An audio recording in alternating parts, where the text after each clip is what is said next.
Струјата сериозно ќе поскапи, предупредува лидерот на опозицијата Христијан Мицкоски. Производството на електрична енергија на државните електрани било драстично намалено, а кражбите биле огромни. Според Мицкоски, оваа состојба ќе резултира со поголем увоз на поскапа струја, која чини околу 220 евра за мегават час. Зголемените трошоци за набавка на електрична енергија ќе паднале врз грбот на граѓаните, кои ќе треба да плаќаат повисоки сметки за струја. Државните резерви се намалени за отприлика 12% во нето износ или некаде околу 400 милиони евра, и тоа се пари потрошени токму ради тоа што биле увезени енергенси. Зошто? Затоа што ја не произвеле. А не произвеле затоа што некој крадел.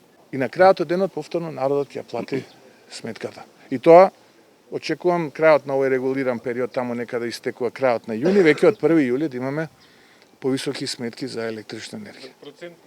Па немам сега во моментот, не сум седнал да пресметувам, но ќе биде сериозен процент. По многу најавување, Европската банка за обнова и развој и официјално потврди дека ќе ги помогне државните електрани со 100 милиони евра. Кредитот наменет за надминување на енергетската криза ќе биде одобрен на 20 јули. Од банката информираат дека парите ќе се искористат за да се надминат сегашните кризи на пазарот на електрична енергија и да се зголеми отпорноста на енергетскиот сектор од системски шокови.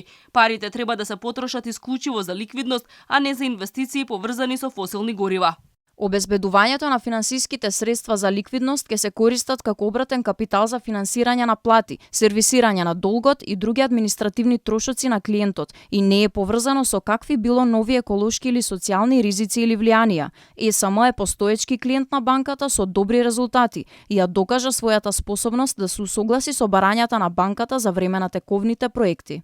Инаку аналитичарите неколку пати напоменаа дека одлуката за тоа колку ќе поскапи струјата ќе биде типично политичка за да се задржат гласачите и ќе зависи од тоа колку пари ќе се потрошат за да се амортизира ценовниот шок. Вице-премиерот Битики вчера рече дека пред да се одлучи околу цената за струјата и буџетската помош за енергетските компании, треба да се знае колкави ќе бидат вкупните потреби за електрична енергија и колку од нив може да се задоволат од домашно производство, а колку од увоз на струја.